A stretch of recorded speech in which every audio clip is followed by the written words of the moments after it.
आज के applied economics के इस लेक्चर में हम करेंगे लॉजिक मॉडल। जैसा कि हमारी जो लेक्चर की सीरीज़ चल रही है उसमें हम प्राइमरी डाटा पे काम कर रहे हैं, तो आज हम इस सिलसिले में लास्ट टाइम मैंने आपको करवाया था लीनियर प्रोबेबिलिटी मॉडल और उसके जो है जो क्यों नहीं लगाना चाहिए लीनियर प्रोबेबिलिटी मॉडल और नॉन लीनियर क्यों लगाना चाहिए। आज नॉन लीनियर मॉडल में जिसमें हम यूज़ करते हैं MLI, मैंने आपको MLE sorry maximum likelihood estimation. तो उसमें जो पहला मॉडल है वो है लॉजिक। मैंने लास्ट टाइम भी आपको बताया था लॉजिक मॉडल तब लगेगा जब हमारा डिपेंडेंट वेरिएबल जो है वो बाइनरी होगा। डिपेंडेंट वेरिएबल जो है जब बाइनरी होगा तो हम लॉजिक लगाएंगे या प्रॉपर्टी लगाएंगे। तो आज हम पहले स्टार्ट करेंगे लॉजिक से। फर्स्ट करते हैं हमारे पास डिपेंडेंट जो हमारा वेरिएबल है DI वो है उसको हम कहते हैं कि वो प्रोबेबिलिटी ऑफ एनी वेरिएबल है। प्रोबेबिलिटी ऑफ अगर हम y कंसीडर करते हैं तो हम कहते हैं probability of y to become 1। ठीक है कि डी जो है वो डिपेंडेंट वेरिएबल है और ये प्रोबेबिलिटी PI के इक्वल है। ठीक है, तो हम यहाँ जो ऑब्वियसली मैंने आपको लास्ट टाइम बताया था कि जो डिपेंडेंट वेरिएबल है जब ये बाइनरी वेरिएबल होगा, फॉर एग्जांपल डिपेंडेंट वेरिएबल जो है वो जब बाइनरी वेरिएबल है तो इसका मतलब है there may be two choices होंगे। तो ये जो प्रोबेबिलिटी है ये हर इवेंट की प्रोबेबिलिटी होगी। फॉर एग्जांपल मैं कहता हूँ एक आदमी है वो स्मोकर है, अगर वो यहाँ में लिख smoker probability of being smoker. ठीक है, ये क्या है, ये नहीं यस हो सकता है इसका आंसर और दूसरा क्या हो सकता है नो। ठीक है, अब ये प्रोबेबिलिटी ऑफ बीइंग स्मोकर क्या होगा, that is the probability of being smoker, probability of being 1। ठीक है, तो ये क्या है, इसका मतलब डिपेंडेंट वेरिएबल में हम प्रोबेबिलिटी लेंगे। प्रोबेबिलिटी कोई भी वैल्यू ले सकती है 0 या 1, लेकिन हम जब देखते हैं तो हम यहाँ जज करते हैं किसी इवेंट का होना, जैसे स्मोकर का होना या स्मोकर का ना होना। मैंने लास्ट टाइम आपको जो एग्जांपल बताई थी लोन के रिफ्यूज़ल की बताई थी कि लोन का जो रिफ्यूज़ल है जो स्टॉक एंड वैटसन में उसने चैप्टर 11 में दिया है, उसमें उसने क्या किया, उसने लोन के रिफ्यूज़ल को जो है वो 1 लिया है, लोन के जो अप्रूवल है उसको क्या दिया, उसको 0 लिया।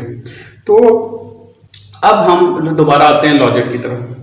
लॉजिक क्या है, अब हम क्या करेंगे, अब हम इस जो डिपेंडेंट वेरिएबल है इसको हम ट्रांसफॉर्म करेंगे लॉजिक में। ठीक है, कैसे, हम यहाँ एक कॉन्सेप्ट लेते हैं ऑड रेशो का। ऑड रेशो क्या है, ऑड ये क्या आएगा, ये आएगा PI over 1 minus PI, probability divided by 1 minus PI, success divided by failure. ठीक है, इसे ऐसे ही बोलते हैं सक्सेस डिवाइडेड बाय फेलियर। ठीक है, किसी चीज़ का होना और किसी चीज़ का ना होना, ये क्या है, ये इसका है, इसको बोलते हैं ऑड रेशो। ठीक है, अब इसको मैथमेटिक्स में हम मैथमेटिकली जो है पहले हम देखते हैं कि लॉजिक इसके इक्वल है। जब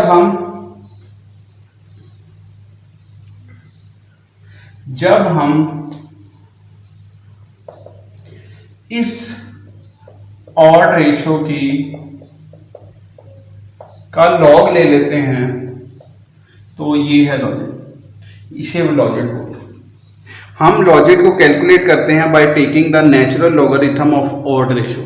natural logarithm of odd ratio जब लेते हैं तो फिर ये किसके इक्वल आता है, ये लॉजिक के इक्वल आता है। अब हम इसे ट्रांसफॉर्म करेंगे, ये यहाँ तक पहले एक हो गया। अब हम आगे क्या करेंगे, अब हम देखते हैं कि मैथमेटिकली लिखते हैं डिपेंडेंट वेरिएबल। मैथमेटिकली हम जो है वो डिपेंडेंट वेरिएबल लिखते हैं। मैथमेटिकली डिपेंडेंट वेरिएबल क्या होगा, हमने जो पढ़ा वो क्या, beta 1 beta 2 x 2i plus mu i। ठीक है, तो ये मैथमेटिकल, ठीक है। अब हम जो है वो लॉजिस्टिक जो प्रोबेबिलिटी फंक्शन है, जो लॉजिस्टिक फंक्शन है एक्सप्लेनिंग द प्रोबेबिलिटी, उसको लिखते हैं, जिसके मुताबिक जो पी आई है प्रोबेबिलिटी है वो किसके इक्वल है, वो लॉजिस्टिक जो है प्रोबेबिलिटी वो जो है हम यहाँ लिखेंगे उसका फार्मूला क्या है। फॉर एग्जांपल ये पी आई है, इसको हम लॉजिस्टिक फंक्शन लिखते हैं, प्रोबेबिलिटी को लॉजिस्टिक फंक्शन में एक्सप्लेन करते हैं। तो वो कैसे होगा, वो होगा 1, देखिए लॉजिट है प्रॉबिट है, इसमें जो डिफरेंस आएगा वो इस प्रोबेबिलिटी फंक्शन के तहत आएगा। जो हमारा प्रॉबिट होगा आप देखेंगे उसमें हम जो लगाएंगे वो लगाएंगे क्यूमुलेटिव नॉर्मल डिस्ट्रीब्यूशन। यहाँ जो है यहाँ लॉजिस्टिक डिस्ट्रीब्यूशन लगे, ठीक है, लॉजिस्टिक फंक्शन ले रहे हैं, वो क्या है 1 divided by 1 plus exponential,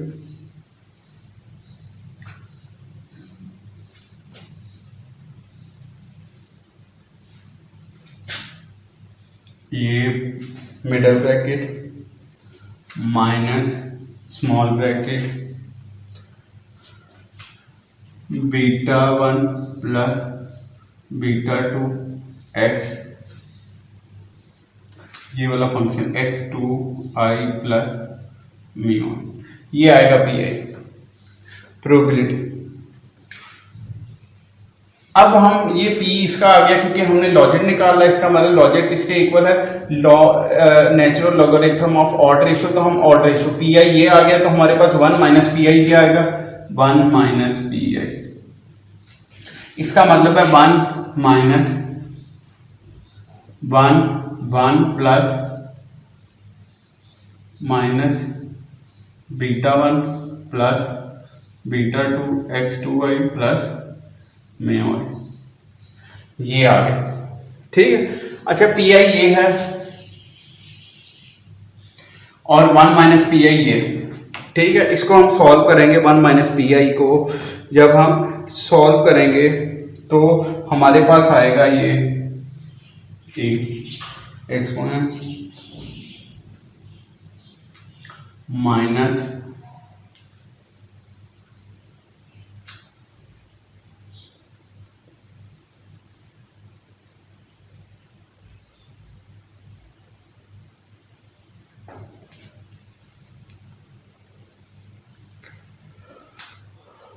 one plus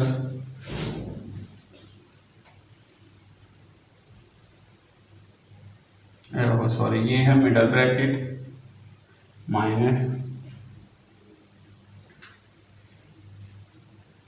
beta 1 plus beta 2 x2 i plus mu i, ये आ गया हमारे पास 1 माइनस पी आई। ये क्या आ गया, जब हम इसे सॉल्व करते हैं तो ये आ गया 1 माइनस पी आई, ये सॉरी ये थोड़ा सा लाइन टेढ़ी हो गई, ये आ गया हमारा 1 माइनस पी आई, ठीक है जी। अब हम जब ये 1 पी आई भी आ गया 1 माइनस पी आई भी आ गया, तो जब हम इसको अब सॉल्व करेंगे, ठीक है, तो हम निकालेंगे क्या, हम निकालेंगे odd ratio P i over 1 minus p आई, ठीक है। इसका मतलब ये ऊपर आएगा और ये डिनोमिनेटर एज अ डिनोमिनेटर इसको लिखेंगे 1 पी ओवर माइनस, तो पी ओवर ये क्या आएगा, इसके मैं इक्वल टू डालता हूँ और इसके इक्वल टू डालता हूँ, तो ये आएगा जो हमारे पास वैल्यू आएगी इसकी आएगी, जब इसे सॉल्व करेंगे इसे ऊपर रख के और इसे नीचे रख के, मैं mean 1 over 1 plus p bracket 1 minus small bracket b1 plus b2 x2y plus mu i, इसको डिवाइड करूंगा इसको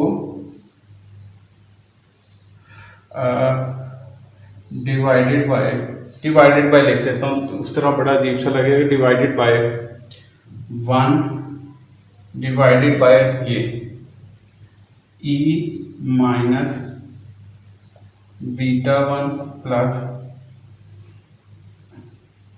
β2 x2i plus mu i over 1 plus minus β1 β2 x2i plus mu i. जब इसे सॉल्व करूंगा तो मेरे पास जो ये रेशो है वो क्या आएगी, देखिएगा मैं इधर लिखने लगा हूँ ताकि हमें जो है वो सही नजर आए। यहाँ मैं लिखूंगा तो ये आएगा P i over 1 minus p I is equal, ये क्या आएगा, ये मेरे पास जो आएगा वो ऑड रेशो आएगी। जब मैं इनको कैलकुलेट करूंगा 1 divided by exponent minus β1 plus β2 x2i plus mu i, ये मेरे पास आ जाएगा आपका ऑड रेशो। अब मैं जब दोनों तरफ यहां तक हो गया, ये मेरे पास आ गई ऑड रेशो, ये मेरे पास आ गई ऑड रेशो। अब आपको मैंने बताया जब हम ऑड रेशो का लॉग लेते हैं तो वो किसके इक्वल हो जाता है, लॉजेट के। ठीक है, तो मुझे लॉजेट निकालना है तो मैं इन दोनों साइड पे दोनों तरफ क्या लूंगा, लोगरिथम। ठीक है, जब लोगरिथम लूंगा, यहां से ऊपर से मैं रेज करता हूं,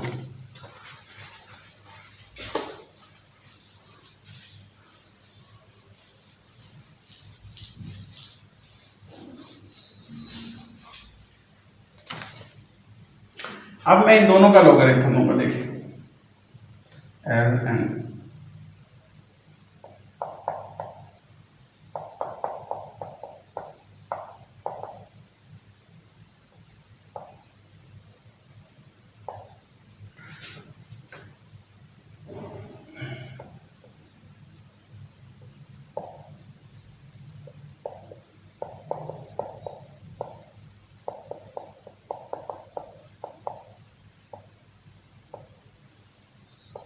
इन दोनों का लोगरिथम लूंगा तो इसका आंसर क्या आएगा, ये किसके इक्वल है मैंने आपको पहले बताया। ये देखिए, ये लॉजेट, इसको मैं ऐसे लिखूँ, लॉजेट इज इक्वल टू, इसका लॉग लेंगे तो ये क्या आ जाएगा, ये आ जाएगा आपका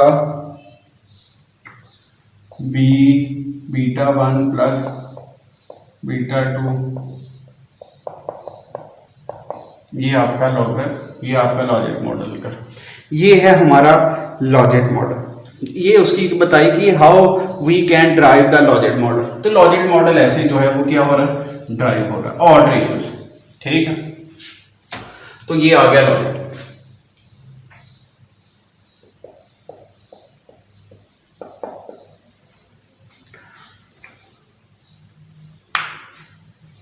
अच्छा जी, अब इसमें क्या है, अगर प्रोबेबिलिटी जो है पी आई जो है वो 0 के इक्वल होगी तो ऑड जो है वो भी 0 होगा, ऑड भी क्या होगा, 0 होगा। तो लॉजेट जो है वो नेगेटिव इन्फिनिटी पे जाएगा। लॉजेट क्या होगा, नेगेटिव इन्फिनिटी। ठीक है, इसी तरह अगर पी आई जो है, प्रोबेबिलिटी जो है वो 1 होएगी तो जो ऑड है ये क्या होगा, ये पॉजिटिव इन्फिनिट होगा। ठीक है जी, और जो लॉजेट है वो पॉजिटिव इन्फिनिट होगा। ठीक है, अच्छा ये मैं आपको बता दूं, लॉजेट में मैंने आपको वैसे पहले भी बताया लेकिन मैं फिर बता रहा हूं, कि जो लॉजिट है इसमें जो मेथड लगता है, लॉजिट मॉडल में जो मेथड लगता है कोफिशिएंट निकालने के लिए, ये बीटा 1 और बीटा 2 निकालने के लिए, वो लगता है नॉन लीनियर, MLE। इसको क्या बोलते हैं? Maximum likelihood estimation. जो भी डिपेंडेंट वेरिएबल जब भी प्रोबेबिलिटी के फॉर्म में होगा, या हम प्रोबेबिलिटी, जैसे मैंने लास्ट टाइम बताया था, तो हम लीनियर प्रोबेबिलिटी मॉडल नहीं लगाएंगे, फिर हम क्या लगाएंगे? Non linear model. और नॉन लीनियर जो है उसमें MLE लगता है, मैक्सिमम लाइक्लीहुड। लॉजिट में भी यही लगेगा, प्रोबेट में भी यही लगेगा, ठीक है।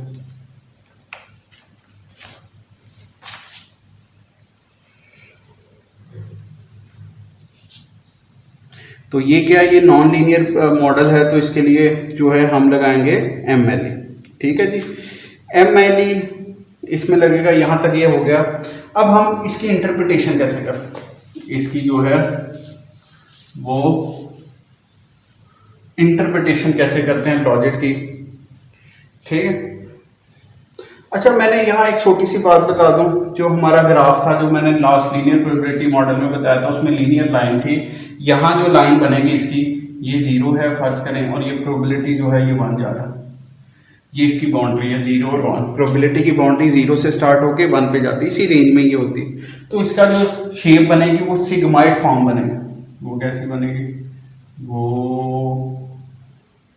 ऐसे, ठीक है। ये आपका डिपेंडेंट वेरिएबल होगा, क्योंकि मैंने आपको पहले ही बताया, हम ज़्यादातर जो डिपेंडेंट वेरिएबल लेते हैं वो क्या लेते हैं? Probability of being dependent variable is equal to 1, ठीक है। तो इसलिए ये मैं वैसे लिख रहा हूँ D1 आपको बताने के लिए। तो इसकी शेप जो होगी वो सिग्माइड फॉर्म में होगी, ठीक है। और इसको क्या कौन मेजर कर रहे हैं? इन कोफिशिएंट्स को MLE। अब इंटरप्रिटेशन की बात करते हैं। अब किसकी बात करते हैं? Interpretation of estimates.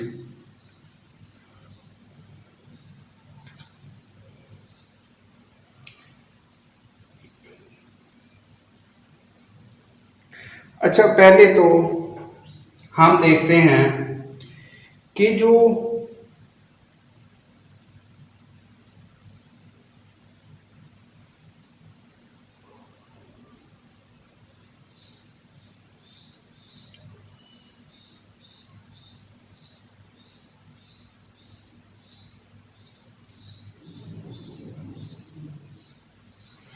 बीटा 2 है, क्या वो वैसे ही कोफिशिएंट है जैसे चेंज इन P है?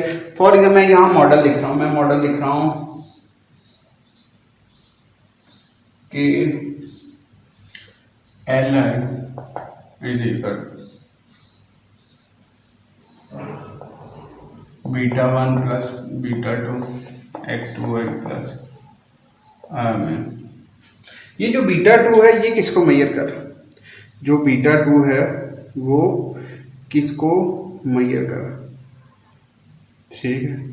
अच्छा, हमें पता है कि Li जो है that is equal to logarithm of PI logarithm of odd ratio. तो इसे मैं लिख सकता हूँ ऐसे, देखिएगा, ये हम एक्सप्लेन करने बीटा 2 को कैसे इंटरप्रेट करना।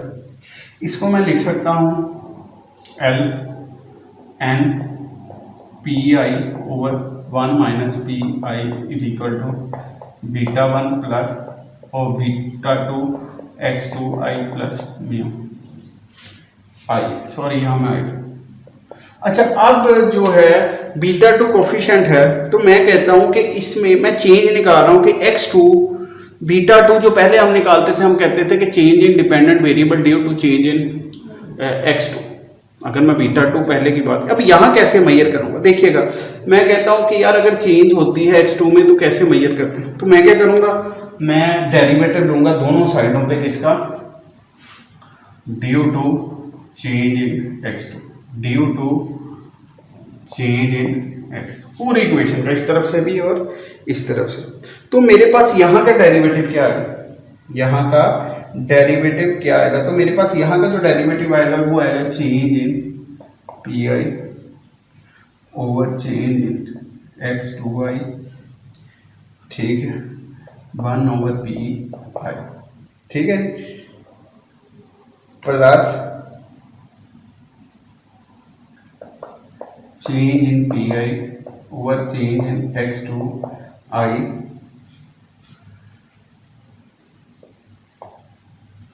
1/1 माइनस ये आ जाएगा मेरे पास इस तरफ, और इस तरफ सिर्फ ये है एक्स टू आई, तो मेरे पास क्या आएगा, मेरे पास जो बचेगा वो बचेगा बीटा टू। ये यहां तक आपको समझ आनी चाहिए। सिंपल मैंने डेरिवेटिव लिया with respect to x two i, ठीक है, यहां भी डेरिवेटिव लिया with respect to x two, तो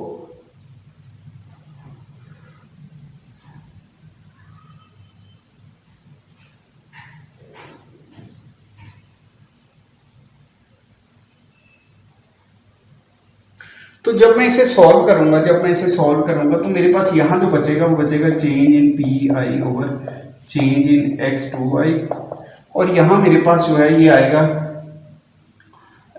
beta two p i multiply by 1 minus p i multiply by 1 minus p i, ये मेरे पास सॉल्यूशन आ गया, ठीक है। अच्छा, ये है मेरे पास। अब ये देखिएगा, मैंने आपको बताया था dependent variable is equal to p i, तो इसका मतलब है जो हमारे पास कोफिशिएंट आएगा वो बीटा टू नहीं एक्सप्लेन कर रहा उसी तरह। अगर मैं देखना चाह रहा हूँ चेंज, इसको मैं इसी तरह भी लिख सकता हूँ। अगर मैंने आपको शुरू में बताया था कि डी आई जो है वो किसके इक्वल है, पी आई, डिपेंडेंट वेरिएबल किसके इक्वल है, पी आई के, तो यहाँ मैं डिपेंडेंट वेरिएबल भी पुट कर सकता हूँ। फर्ज करें मैं यहाँ इसे ऐसे भी लिख सकता हूँ, change in d i over change in x two i, यहाँ मैं beta two change d I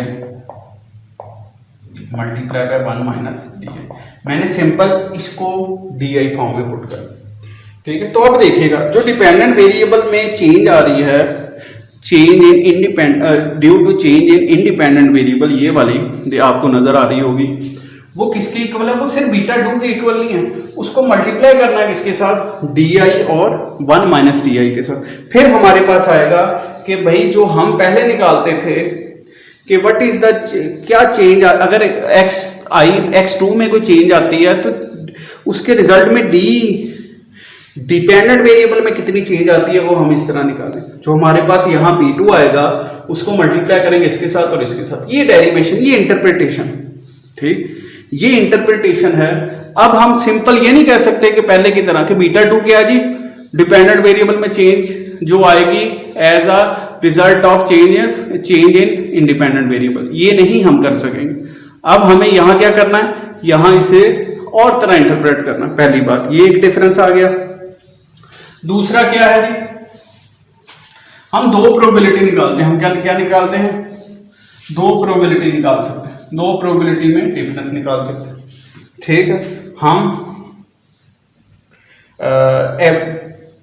for example मैंने लास्ट टाइम आपको करवाया था एक एग्जाम्पल कि भाई हमारे पास दो प्रोबेबिलिटी आती हैं, तो हम उसमें कम, अगर आपको उसके देखना है तो वो एग्जाम्पल बताई थी पिछली दफा लॉन की, ठीक है, कि आप एक दफा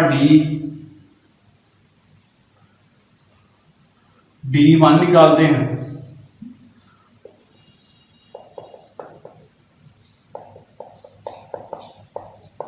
दूसरी दफा आप D2 निकालते हैं उसी आदमी,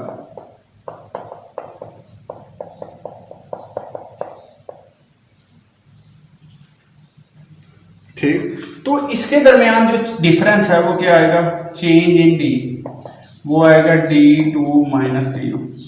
फर्ज करते हैं, मैं आपको लास्ट एग्जांपल से बताता हूं। एक मैंने लास्ट टाइम आपको एग्जांपल बताई थी कि मेरा ये इंडिपेंडेंट वेरिएबल जो है वो P ओवर I रेशो है लॉन के लिए, ठीक है।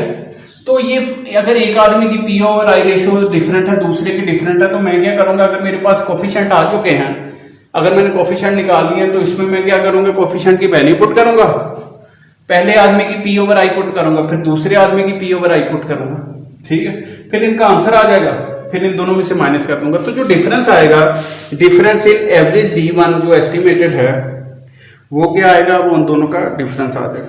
ये आप देख सकते हैं स्टॉक एंड वैटसन में 11 चैप्टर में बड़ी डिटेल में ये एग्जांपल जो है वो गिवन है। ठीक है जी।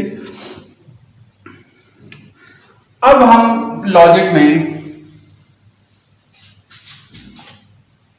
अब हम जब लॉजिक में करेंगे वो करेंगे जो इसमें इंटरप्रिटेशन में है वो है गुडनेस टू फिट।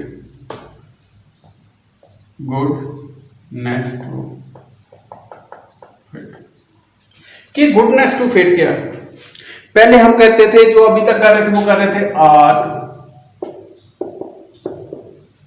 यहां जो R2 है वो आर स्क्वायर जो है वो अप्रोप्रिएट नहीं होगा, इज इनअप्रोप्रिएट, नॉट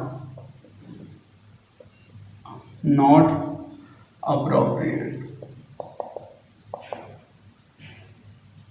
अच्छा, अगर आर स्क्वायर अप्रोप्रिएट नहीं है तो फिर हम क्या लगाएंगे, फिर हम लगाएंगे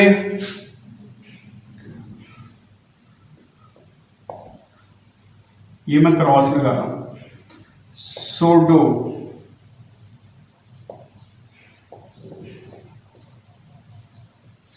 आर स्क्वायर।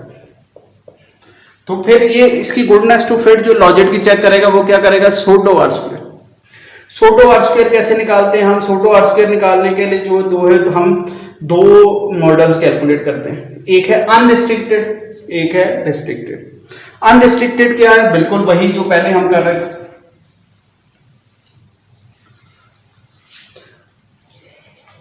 हम पहले कैलकुलेट करेंगे एल आई। एल आई क्या है?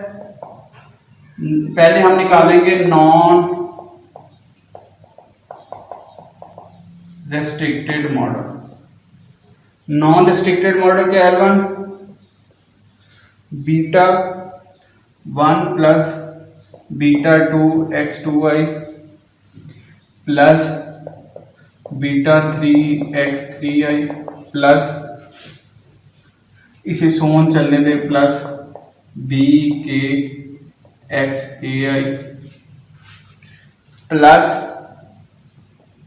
Mu i. ये आ गया आपका नॉन, जैसे गिवन है वैसे कैलकुलेट कर दिया। ठीक है, इसको बोलते हैं नॉन रिस्ट्रिक्टेड मॉडल, यहां इसे बोलते हैं अनरिस्ट्रिक्टेड, इससे ज्यादातर अच्छा है अनरिस्ट्रिक्टेड मॉडल। अब हम निकालेंगे रिस्ट्रिक्टेड मॉडल। रिस्ट्रिक्टेड मॉडल ऐसा मॉडल है जिसमें हम क्या लगाते हैं, रिस्ट्रिक्शन लगाते हैं। रिस्ट्रिक्टेड मॉडल क्या है? ऐसा मॉडल जिसमें हम क्या लगाते हैं, रिस्ट्रिक्शन। रिस्ट्रिक्शन क्या होगी? यहां रिस्ट्रिक्शन लगाएंगे कि बीटा 1 इक्वल है बीटा 2 के, बीटा 2 इक्वल है बीटा 3 के, बीटा 4 के प्लस बीटा 5 के, ये चलता जाएगा कहां तक, इक्वल है बीटा के। सारे बीटास एक दूसरे के इक्वल। ठीक है, सारे बीटास क्या हैं, एक दूसरे के इक्वल है। ये है रिस्ट्रिक्शन, ये क्या है, ये है रिस्ट्रिक्शन। अब हम इस रिस्ट्रिक्शन को जब लगाएंगे तो फिर इस मॉडल को लिखेंगे, तो वो क्या लिखेंगे, अब रिस्ट्रिक्टेड मॉडल। जब इसे यहां पुट करेंगे तो हम लिखेंगे रिस्ट्रिक्टेड मॉडल। क्या है? एल आई बी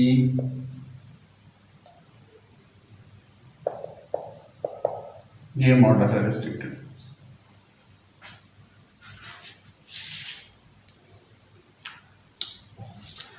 अब हम इन दोनों मॉडल्स को, ये अनरिस्ट्रिक्टेड और ये रिस्ट्रिक्टेड, इन दोनों मॉडल्स को जो हम कैलकुलेट करेंगे वो इनके कोफिशिएंट को कैलकुलेट करेंगे, वो किसके थ्रू करेंगे, बोथ मॉडल जो हैं, बोथ मॉडल्स एस्टिमेटेड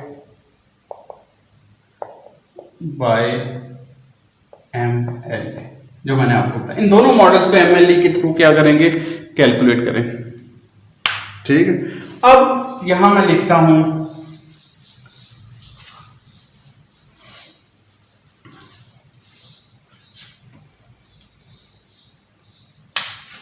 सोटो आर स्क्वायर का फार्मूला,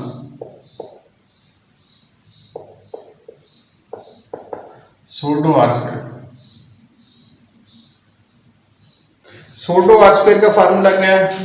1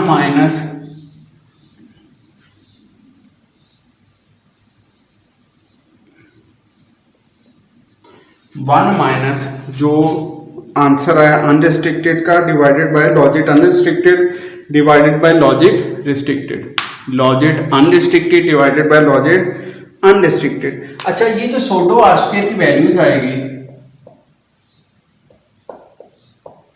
इसकी वैल्यू जो होगी वो भी 0 to 1 आएगी। जो 0 के करीब होगा और जो 1 के करीब होगा, ठीक है, इसकी वैल्यू भी 0 और 1 के करीब है। बिल्कुल इसकी इंटरप्रिटेशन ही जो 1 के करीब होगा वो ज्यादा फिट होगा, जो 0 के करीब होगा वो जो है वो ज्यादा अच्छा एक्सप्लेन नहीं कर रहा होगा वेरिएशन को, ठीक है। तो ये गुडनेस टू फिट जो है वो बिल्कुल वैसे 0 और 1 के दरमियान।